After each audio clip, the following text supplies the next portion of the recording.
Hello everybody, my name is Chewy and today I will be changing the large octopus in my 1992 Citroën BX 1.4 Deauville. The reason that I'm changing the large octopus is because I have a leak in the octopus where this green cable joins up to the octopus. There is a leak, and basically that is a huge problem because that means the suspension and the braking won't work anymore, and as you can see, basically all my hydraulic fluid has spilled out onto the floor. Now, it's a good idea to swap your large octopus anyway if it hasn't been swapped in the last 15 years. So basically, if you have an original Citroen BX without an octopus swap, it's probably a good idea to swap it because they go bad after about 15 years.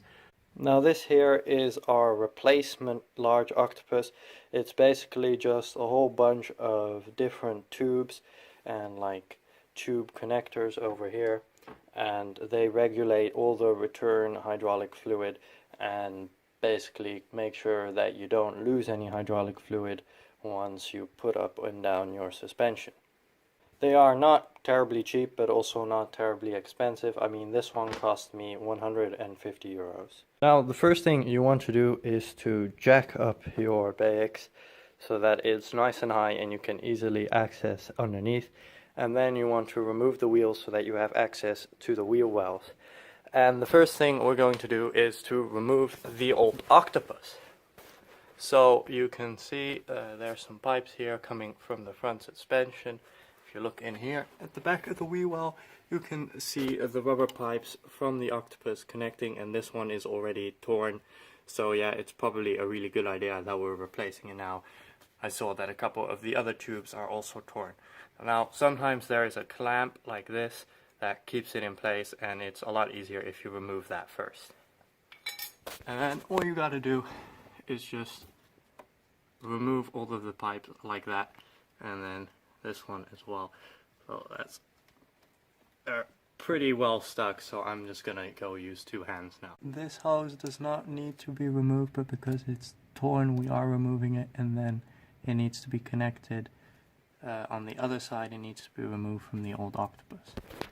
This is the E-pipe from over there, and basically it was wrapped around this cross member, and then it goes over here into the octopus, which is, well, you can sort of see it right here. Also, you have to cut a whole bunch of these like zip ties to make it to get it loose. And back here is another rubber hose that does not need to be removed because it's attached to a little piece of plastic piping, and we remove it all the way back there at the octopus. Over here we once again have two pipes. Pipe H does need to be removed, that's the one further to the front of the car. And pipe F can stay because unlike on the other side it's not torn, so we don't need to remove it. Like on the other side, these tubes are on pretty tight, but if you use a screwdriver you can just jimmy it right off. Still doesn't work, like the case here. You can also get a pair of pliers and just hold the sides, and then I'll jimmy it back and forth, and eventually it'll come loose. Over here you have all the pipes that go to the main hydraulic vat, and yeah, we have to remove all of those now, but that's not terribly much work since they're just right here, easy to access. Basically, you can just take the pipes from up there and push them in through this gap behind the axle, and then you can just pull them down and you have all of them down here. So now we have to remove these two pipes that are heading into the back of the car, and they're attached over here. You can see they're going into the thick part of the octopus.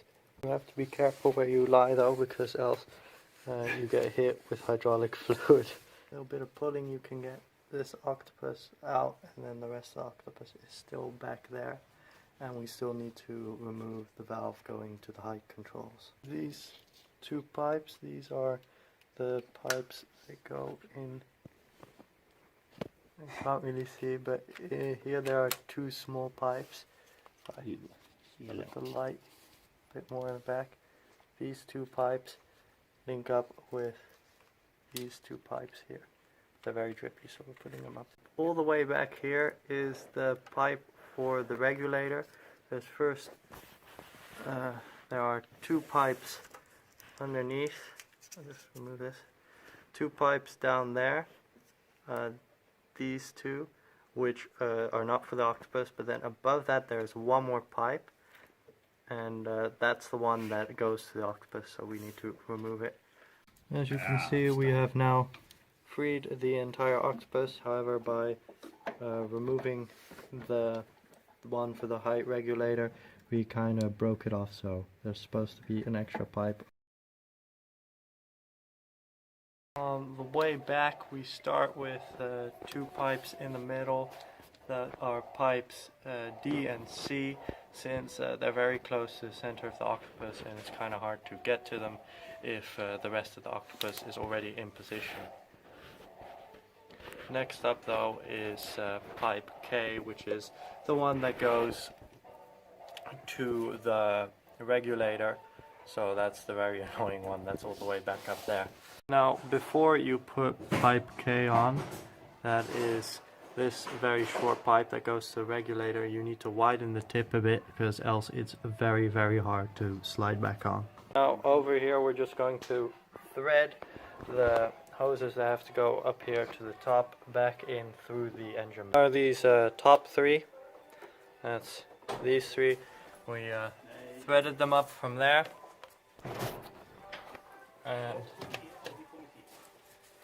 then they're supposed to go past this bundle, then through here, and then we just plug them in on here. As you can see, there's a little metal wire here. Basically what it does is it keeps these three hoses down here with this bundle of the other pipes, and then you can just thread it down here and then up to the vat. Over here there's like a special kind of zip tie design that attaches them together, so that has to also go around these three pipes and these three pipes down here. These pipes, you need to do pipe J goes here, pipe G goes down here, there's one down there, and then pipe I goes over here. Actually pipe G and J don't really matter which way around you do it, but this is the official way. And yeah, this one, it's very important that you put I on here. Next we're gonna do F, and this plastic pipe needs to go into this part of the octopus here. This pipe over here needs to be put like back here, and then there's a little bundle and it needs to go through there, and then attach the pipes on the wheel side over there.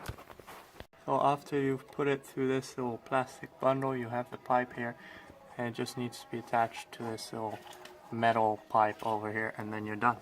Next up we're going to do the rear of the octopus, and it's these two plastic pipes that are coming from the rear here.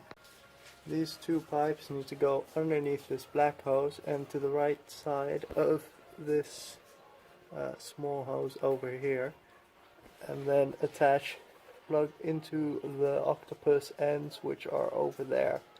So then this pipe is pipe B and pipe A, and you need to make sure that you plug them into the right pipes. But yeah, you can see the octopus lying right there, just to the right of this small pipe over here and underneath this large hose. The last thing we have to do is have this pipe, that's pipe E, go over the cross member here, through here, and then reattach to the point E over here. And then the entire octopus is installed and we can refill the hydraulic fluid. The final thing we have to do is attach these little clamps that basically cover the hoses here in the wheel wells. So we have to do that on both sides, and this is the one for the right side. So now all the pipes are in, with these last couple pipes being attached, and all we need to do is to refill this vat and then add some pressure to check if there's any leaks anywhere. Now we have to put pressure on the system, which means we need to use the up and down suspension a couple times, and to do that we need to put it back on its wheels, so the wheels need to go back on. As you can see, the base is going up. Hey, I get back. And now the jack can be removed. So now we're making sure that it stays filled and it never runs empty because then air will come into the system, and that is not good. We emptied our first bottle, but luckily we have spare bottles. So far no leaks at the bottom, which is good. That is the aim of this entire exercise. Now you have to bleed the brakes with these little valves that are on the brake cylinders, and then you just have to pump the brakes and basically force all of the air out of the rear brake cylinders also have them. They're up here. Basically we have to bleed all 4 brakes because else air could stay in the system somewhere.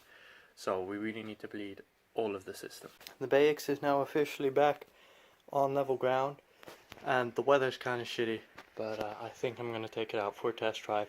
Well guys, that was it for this video. I hope that you enjoyed. As you can see, it's not as hard as everybody makes it out to be. Changing the octopus on the BX by yourself is actually quite doable. It's a little bit finicky and it takes a while, like 2 hours, but we did it in like 1.5. Like, if you know what you're doing, it's quite doable. The only problem is there's no videos explaining it, but now there is. So yeah, if you want to see more car videos, don't forget to subscribe, and if you enjoyed this, leave a like down below.